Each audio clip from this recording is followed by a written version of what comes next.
selalu menyertai kami, dan terima kasih. Kami hamba-Mu sangat bersyukur karena dapat bertemu kembali dengan jemaat RTC. Semua ini adalah kebaikan dan kemurahan-Mu ya Bapa. Terima kasih, di dalam nama Tuhan Yesus kami berdoa mengucap syukur. Amin. Amin, amin, amin, amin. Len, apa kabar si Roy? Oke juga, sehat juga dia. Sehat juga. Oke, puji Tuhan. Oke, jadi tanpa membuang masa, kita teruskan acara kita. Sementara Ibu Joy, Pastor Joy menguruskan mereka. Oke, kita akan masuk di dalam penyembahan, dan saya akan share.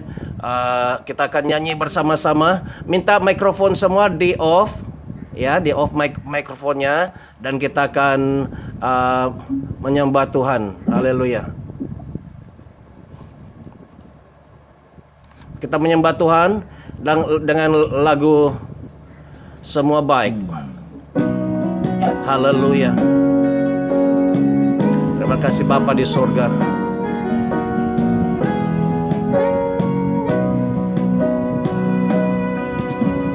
Dari semula telah Kau tetapkan hidupku dalam tangan-Mu, dalam rencana-Mu Tuhan. Rencana indah telah Kau siapkan bagi masa depanku yang penuh harapan. Semua baik, semua baik, apa yang telah Kau perbuat di dalam hidupku. Baik, sungguh teramat baik, Kau jadikan hidupku berarti. Haleluya, terima kasih Tuhan.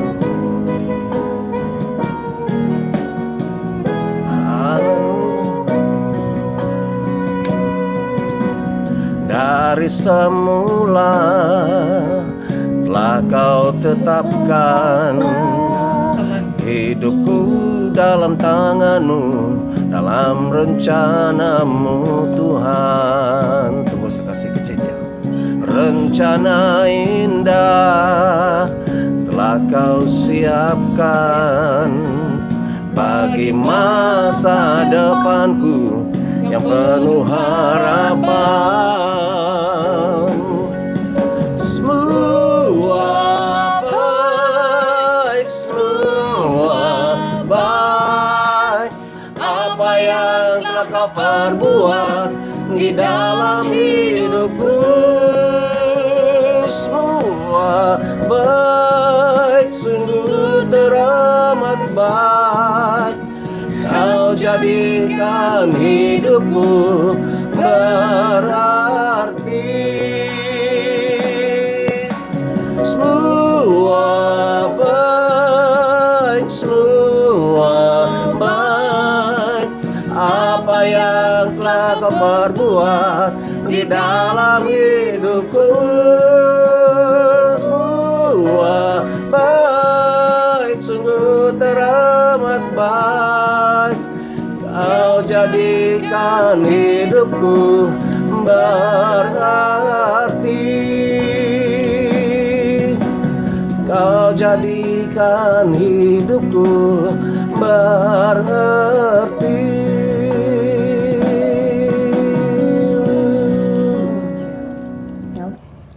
Haleluya, haleluya. Oke, puji Tuhan. Kita sedang menyembah Tuhan bahwa sejak dari semula Tuhan itu baik. Amin. Ya, tidak pernah. Iblis itu jahat. Si Lucifer jahat, tapi Tuhan Yesus sangat dan sangat teramat-amat baik kepada kita semua. Ya, puji Tuhan, dan kita terus menyembah Tuhan lagi sekali dengan lagu satu penyembahan sebelum kita mendengar firman Tuhan. Haleluya.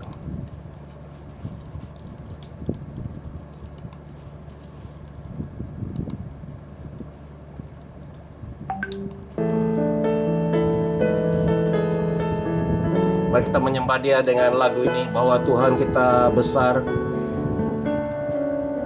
Sudah saya kata.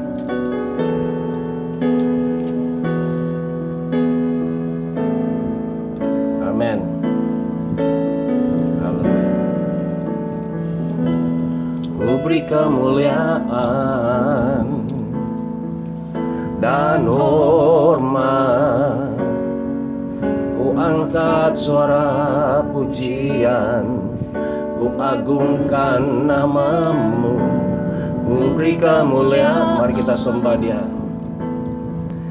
Dan hormat, ku angkat suara pujian, ku agungkan namamu, sebab Kau besar, perbuatanmu ajaib, tiada seperti Engkau, tiada seperti Engkau, sebab Kau besar, perbuatanmu ajaib, tiada seperti Engkau, tiada seperti Engkau. Benar Tuhan, benar Tuhan, tiada seperti Engkau. Engkau yang ajaib, Engkau luar biasa Tuhan. Haleluya. Mari kita memberikan kemuliaan kepada Tuhan kita. Haleluya.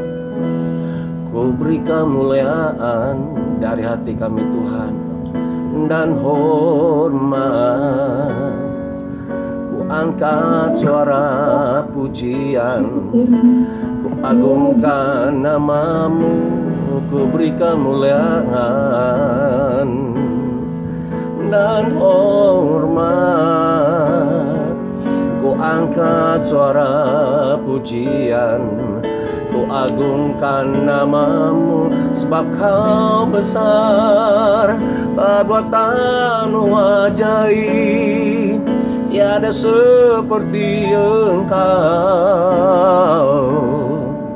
tiada seperti Engkau, sebab Kau besar, perbuatanmu ajaib, tiada seperti Engkau, tiada seperti Engkau. Kau besar, perbuatanmu ajaib, tiada seperti Engkau, tiada seperti Engkau, sebab Kau besar, perbuatanmu ajaib, tiada seperti Engkau, tiada seperti Engkau, tiada seperti Engkau. Haleluya, haleluya, haleluya, puji Tuhan. Haleluya, puji Tuhan. Ya, shalom, puji Tuhan. Dan kita sudah memuji menyembah Tuhan dan kita imani. Mari kita pada saat ini mau datang di hadapan Tuhan, dan sebelum kita masuk lebih dalam, masuk ke ruang Maha Kudus Tuhan, mari kita merendahkan diri dan mengaku dosa-dosa kita ya. Mari kita bersama-sama merendahkan diri dan mengaku dosa-dosa kita semua. Bapa di surga, kami ingin merendahkan diri. Kami tahu Tuhan Maha Kudus, dan kami walaupun anak-anak Tuhan, bahkan hamba Tuhan, seringkali kami dicemari pikiran dan hati kami di dalam di muka bumi ini. Oleh itu Tuhan, kami tidak mau datang di hadapan Tuhan dalam keadaan yang cemar. Oleh itu kami merendahkan diri, mengaku dosa-dosa kami, dan kami bertobat. Kami tidak berani datang di pelataran Tuhan dalam keadaan yang najis dan cemar, karena itu bukan membawa kemuliaan kepada Tuhan, tapi membawa murka Tuhan. Dan tujuan kami datang beribadah menyembah Tuhan pada hari ini, pada petang ini ialah supaya kami boleh merasakan jamahan Tuhan, lawatan Tuhan, berkat Tuhan di dalam hidup kami. Dan Tuhan berbicara kepada kami. Oh Bapa, kami mengaku sungguh dosa pikiran, dosa hati kami. Kami mengaku semuanya Tuhan.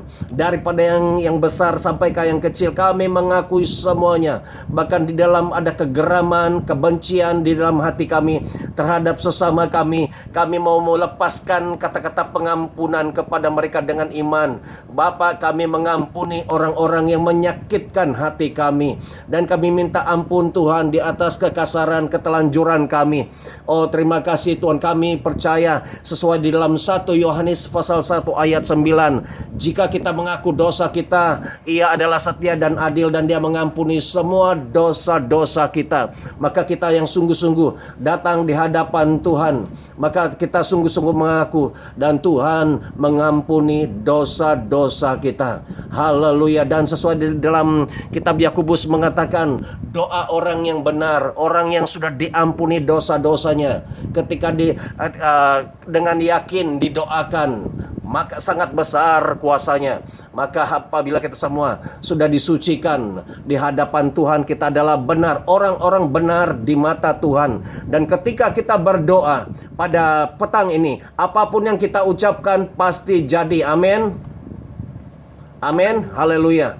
Oke, puji Tuhan, kita akan segera masuk di dalam sharing firman Tuhan. Dan untuk ini kita minta Ibu Joy, Pastor Joy, untuk sharing firman Tuhan. Kami dia akan sharing tentang firman Tuhan. Mari kita siapkan hati. Saya dulu itu tadi. Iya, iya. Saya dulu. Oke, shalom semuanya. Shalom. Oke. Tuhan memberkati. Saya punya ini bukan juga saya punya bukan juga khotbah, tetapi lebih kepada kesaksian pribadi saya secara pribadi, dan apa yang Tuhan telah lakukan dalam hidup saya di dalam 1 minggu yang kebelakangan ini, 1 minggu yang baru-baru ini. Oke.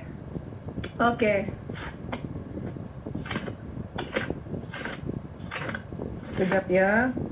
Sebenarnya saya berharap kalau kita punya tim Holy Fire semua boleh join sebenarnya pada hari ini. Tapi hanya sebilangan saja kita yang dapat masukkan.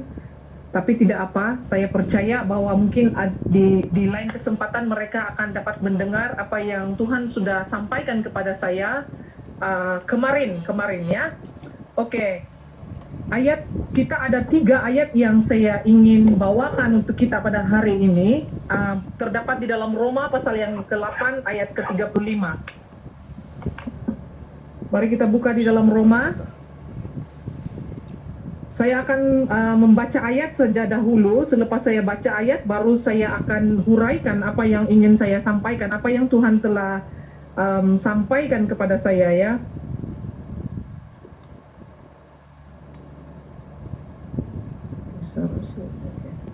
Roma pasal yang ke-8 ayat yang ke-35 dan seterusnya. Oke, saya akan membaca ayat ini dengan suara kedengaran. Kalau Pastor boleh share di screen nih, Pastor?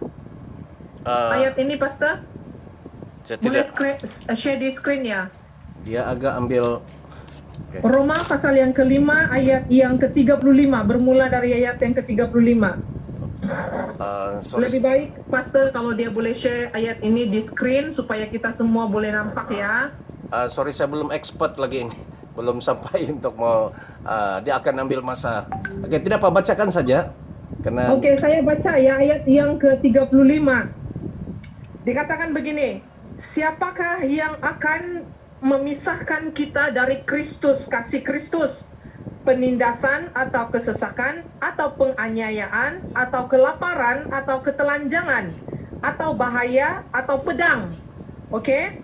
Dia ada menyebut beberapa hal-hal ini. Siapakah yang akan memisahkan kita dari kasih Kristus? Oke, ayat yang ke-36. Seperti ada tertulis, oleh kerana engkau kami ada dalam bahaya maut sepanjang hari. kami telah dianggap sebagai domba-domba sembelihan, ayat yang ke-37. Tetapi dalam semuanya itu kita lebih daripada orang-orang yang menang Amen. oleh Dia yang telah mengasihi kita. Sebab aku yakin bahwa baik maut maupun hidup, baik malaikat maupun pemerintah, baik yang ada sekarang maupun yang akan datang,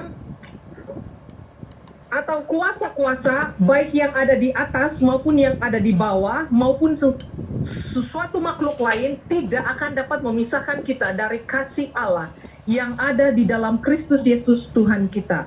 Oke, ini ayat yang pertama ya. Seperti yang kita tahu bahwa kita berada di hari terakhir. Oke, di mana-mana kita mendengar bahwa hamba-hamba Tuhan sekarang ini sibuk mengatakan pengangkatan. Bila-bila masa sahaja pengangkatan, dan bila-bila masa sahaja Yesus akan datang, karena Yesus sudah beberapa kali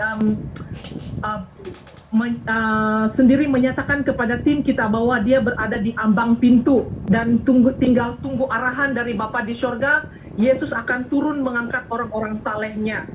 Dan kalau saya bertanya kepada saudara sekarang ini, kalau Yesus datang tiba-tiba seperti pencuri yang seperti yang dikatakan oleh firman Tuhan, adakah kita sudah siap sedia untuk diangkat?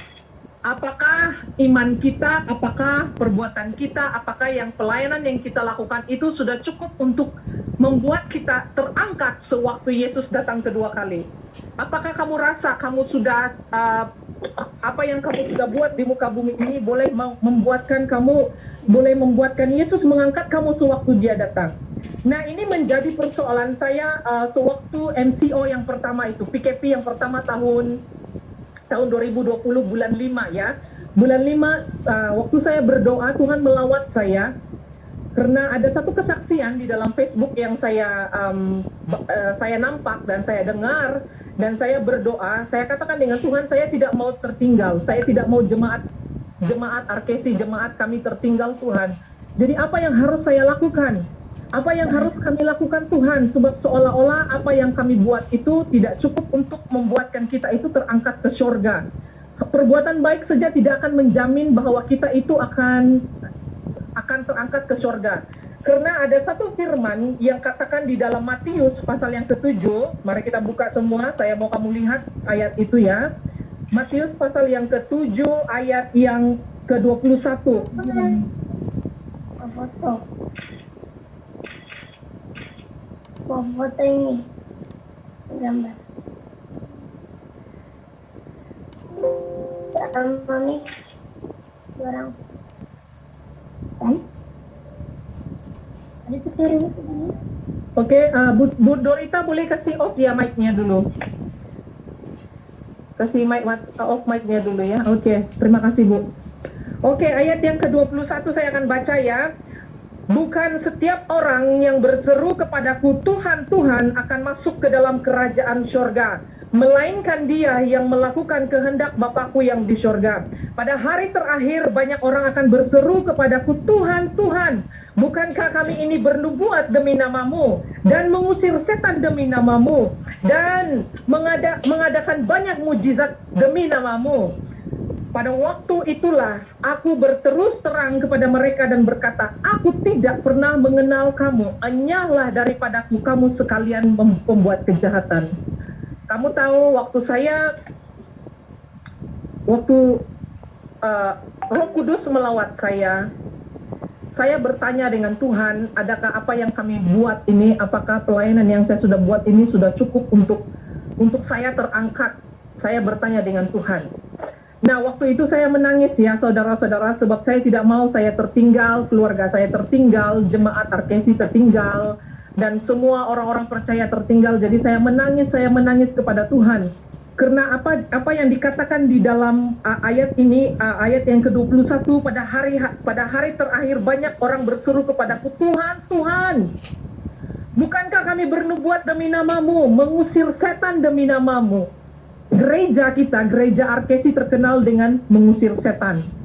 Gereja kita terkenal dengan melakukan banyak hal-hal, menyembuhkan orang sakit.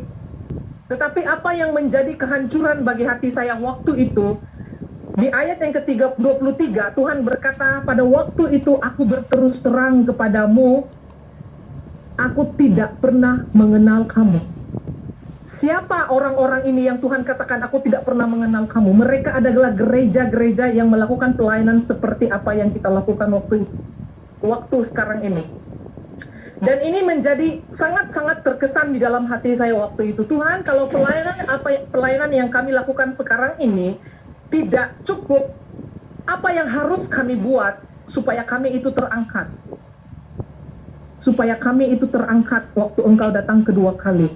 Dan Tuhan katakan dengan saya, dia bilang, sebab saya sudah terlalu sedih waktu itu, saya menangis teresak-esak, sampai hidung saya tersumbat, ingus saya sudah merata-rata di baju saya, lantai sudah habis basah karena air mata saya menangis waktu itu. Dan Tuhan katakan, anakku, kembalilah kepada ayat ini yang di atasnya. Dan Tuhan membawa saya kembali ke atas. Bukan setiap orang yang berseru kepadaku, Tuhan, Tuhan, akan masuk ke dalam kerajaan sorga. Ada beberapa ayat di sana, itu adalah kunci yang membolehkan kita itu masuk ke dalam kerajaan surga. Apa yang Tuhan katakan? Bukan semua orang yang berseru kepadaku, Tuhan, Tuhan, akan masuk ke dalam kerajaan surga, melainkan dia yang melakukan kehendak Bapakku di surga. Jadi perbuatan baik kita, amalan baik kita, pemberian apa yang kita beri kepada orang, karunia-karunia yang apa kita buat, pelayanan kita di gereja, khotbah kita, lagu kita, nyanyian kita, itu semua tidak akan menjamin yang kita akan masuk ke dalam kerajaan surga. Sekalipun karunia engkau memindahkan gunung, membelah lautan, sehingga ramai orang diselamatkan, kalau bukan kehendak Bapa di surga, itu tidak akan menjaminkan bahwa kita akan terangkat. Saya katakan dengan Tuhan, Tuhan, Engkau berfirman, kami harus melakukan kehendak-Mu. Apa kehendak-Mu Tuhan? Apa pelayanan-Mu? Setiap daripada kita ada panggilan, ada pelayanan yang Tuhan sudah tetapkan. Itu sebab saya balik-balik mengatakan kepada kita, apakah kamu sudah berdoa? Apakah kamu sudah bertanya kepada Tuhan, apa yang Tuhan mau kamu lakukan dalam hidup kamu? Sebab setiap daripada kita ada tugas yang Tuhan sudah tetapkan untuk kita. Tetapi apakah kamu sudah melakukan apa yang Tuhan tuntut, apa yang Tuhan minta daripada kamu? Oke? Ini yang di part ini. Waktu saya sudah mendapat message ini dari Tuhan, bahwa kita ini harus melakukan apa yang kehendak Bapa terhadap hidup kita. Dan sewaktu Tuhan menyatakan apa yang sebenarnya panggilan yang Tuhan buat untuk kita, seperti buat Sister Fiona dan Brother Reben, kami gereja kami di Johor, Tuhan sudah panggil kami untuk melakukan revival itu, memulakan api revival itu di Johor. Nah, Tuhan ada memberitahu kepada saya, ya, sebelum kita melakukan revival, kita harus berhadapan dengan penguasa di satu tempat. Kita harus kalahkan orang kuat, penguasa atau penghulu di satu-satu negeri, di satu-satu tempat, ya. Kita di Johor Bahru, jadi kita harus melawan penguasa itu, baru revival itu akan terjadi. Revival tidak akan terjadi kalau kita tidak kalahkan penguasa yang menguasai tempat itu. Jadi waktu Tuhan mengatakan, kamu harus berjumpa dahulu, dan setelah penguasa itu muncul berhadapan dengan kita, dan saya ketawa, saya katakan dengan Tuhan, oke, Tuhan, this is the time. Ini adalah waktunya, masanya kami sudah berjumpa dengan penguasa itu, dan what is the next? Dan Tuhan ada beberapa kali, ya, masuk sejak Januari ini, Tuhan sudah mulai berbicara bahwa dia mengamanahkan saya untuk mengetuai tim kita untuk berperang melawan penguasa itu. Nah, saya katakan dengan Tuhan, kami tidak boleh berperang sendiri-sendiri menggunakan hikmat manusia. Kami tidak boleh berperang melawan penguasa Johor ini dengan kekuatan dan kemampuan kami, dengan apa skill yang ada pada kami. Dan selama dari awal bulan Januari ini, itu menjadi beban di dalam hati saya, tanpa pastor tahu dan tanpa tim tahu, ya.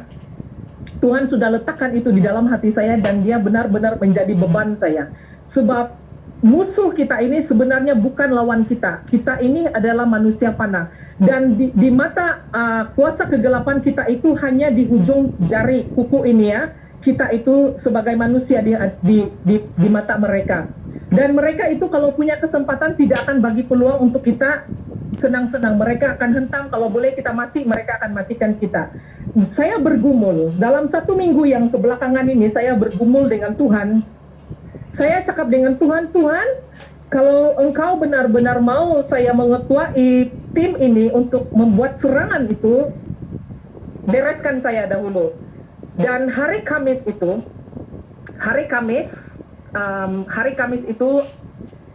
mak saya pagi-pagi saya bangun, saya sudah buka message, mereka ada di Gunung Doa ya.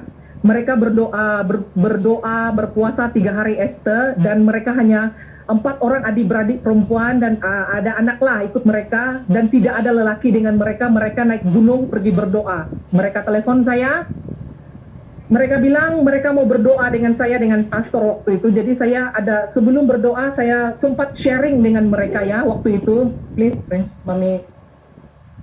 Saya sempat sharing sedikit dengan mereka. Saya katakan bahwa kalau kita mau doa kita itu mengandungi kuasa, kita mau doa kita itu mengandungi api, kita harus berdoa mencari Tuhan itu waktu keadaan tubuh kita itu segar, waktu roh kita punya jasmani segar, roh kita juga segar, emosi kita juga waktu itu segar, bukan yang masa kita mengantuk, yang mau tidur sudah baru kita berdoa cari Tuhan. Tidak, Tuhan tidak mau itu. Saya cakap dengan mereka, karena Tuhan sendiri pernah menegur saya bahwa Tuhan tidak mau kita itu mencari Dia waktu sisa, waktu-waktu terakhir masa kita baru kita sibuk cari Dia. Tuhan tidak mau seperti itu. Dan saya katakan dengan mereka, pendoa-pendoa syafaat di Sabah waktu itu, saya katakan, sekalipun kamu berada di kebun, apapun yang kamu buat waktu itu, kalau Roh Kudus berbicara kepada kamu, Dia suruh kamu berdoa, berhentilah dari melakukan pekerjaan kamu, dan ambillah waktu itu untuk berdoa, supaya kalau Tuhan ingin berbicara sesuatu, kamu akan dapat terima, sebab waktu itu roh kamu sedang aktif. Jangan berdoa time mengantuk atau time penat atau time kita tidak berapa kurang sehat. Itu tidak akan sebab iblis pernah katakan dengan kami ya waktu kita berhadapan dengan kuasa kegelapan, dia katakan bahwa doa orang-orang Kristen ini menjadi makanan mereka. Kami tercengang seketika waktu iblis mengatakan hal itu kepada kami, dan pastor katakan, jadi doa yang bagaimana yang kamu takut? Sebab doa orang Kristen itu menjadi makanan mereka hari-hari. Kenapa mereka boleh memakan doa kita? Karena doa itu tidak mengandungi kuasa, doa kita itu tidak mengandungi api. Jadi pastor tanya dengan setan itu waktu itu, doa yang bagaimana yang kamu takut? Kami hanya takut doa yang mengandung iman, yang mengandungi api. Jadi doa kita yang biasa-biasa itu kamu rasa kamu kalau tidak kenal siapa musuh kamu, itu yang membuatkan mereka senang betul-betul untuk buat kita jadi macam bola sepak, ditendang ke kiri ke kanan. Jadi saya katakan itu kepada mereka, kalau Tuhan berbicara kepada kamu, berhentilah dari buat kerjaanmu, ambillah masa berdoa. Dan kami mengambil masa berdoa bersama-sama dengan mereka sampai pukul 12.30 saya on call dengan mereka, dan 12.30 kami sambung berdoa dengan Mei dan Feby. Mereka datang ke gereja, kami ambil masa berdoa sampai pukul 3. Oke, sekalipun PKP sekarang orang punya dua orang nih punya semangat nih, tidak pernah kendur ini, selalu datang ke gereja. Sekarang pun mereka berada di gereja. Ya, sebab firman Tuhan katakan, orang yang sungguh-sungguh datang mencari Dia, Tuhan akan memberi upah kepada orang itu. Dan saya percaya itu kepada siapapun kamu di sana, kalau kamu benar-benar dan sungguh-sungguh mencari Tuhan, Tuhan akan menampakkan wajahnya. Tuhan akan berbicara kepada kamu sehingga kamu boleh mendengar suaranya. Seperti Sharon, saya tahu dia walaupun dia di sedenak, tapi saya kenal Sharon itu siapa. Dia kalau mencari Tuhan, saya sampai berdoa, saya cakap dengan Tuhan, saya mau macam si Sharon. Saya cakap, Tuhan, saya mau macam si Sharon. Sebab saya diberkati cara dia mendidik anak dia. Macam mana cara Sharon mendidik anak dia untuk mencari Tuhan. Saya minta itu dari Tuhan. Oke? Dan saya berdoa dengan Tuhan. Kamu tahu kan kita sudah mulai berpuasa 1 bulan ini. Hari Rabu, hari Kamis, hari Jumat. Sebab Tuhan berfirman, Tuhan hanya membagi waktu kepada kita untuk 1 bulan mempersiapkan diri sebelum kita berperang melawan itu penguasa. Sekalipun banyak bahan-bahan doa yang harus kita doakan, yang sudah di-share oleh pastor di dalam grup kita, saya katakan dengan Tuhan, saya jujur cakap dengan Tuhan. 2 hari yang kebelakangan ini saya berdoa, please, buat putri sister. Saya katakan dengan Tuhan, Tuhan, sebelum saya mendoakan hal-hal yang berada di luar, sebelum saya keluar pergi berperang dengan penguasa di luar, saya ini Tuhan yang harus Engkau settlekan terlebih dahulu. Pribadi saya ini yang Engkau harus urus dahulu. Sebab saya katakan dengan Tuhan, segala sesuatu pelayanan harus itu dimulai dari rumah. Maksud dia itu bermula dari diri kita sendiri. Saya katakan dengan Tuhan, saya tidak boleh melawan penguasa itu kalau Tuhan Engkau tidak berurusan dengan saya terlebih dahulu. Urus saya dulu Tuhan. 2 hari saya mendoakan perkara itu ya. Dari hari Jumaat itu hari Jumaat yang saya punya masa berdoa dengan Brother Jimmy sama Sister Jess itu sama itu. Oke, yang waktu itu hari Jumaat dan hari Kamis itu saya punya doa. Saya hanya berdoa tentang diri saya sendiri.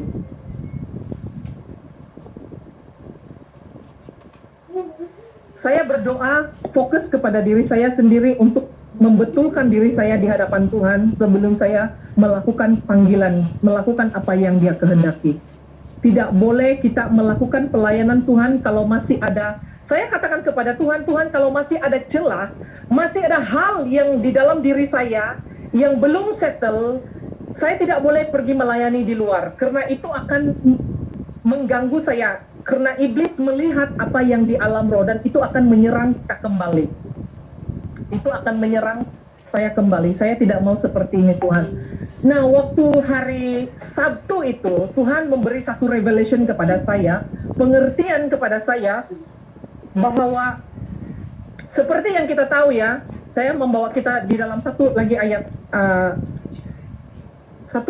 ya, ada 2 ayat sini di dalam Roma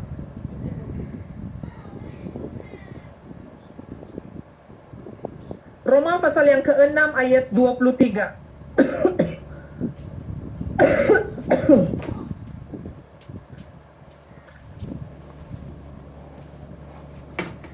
Kita buka Alkitab.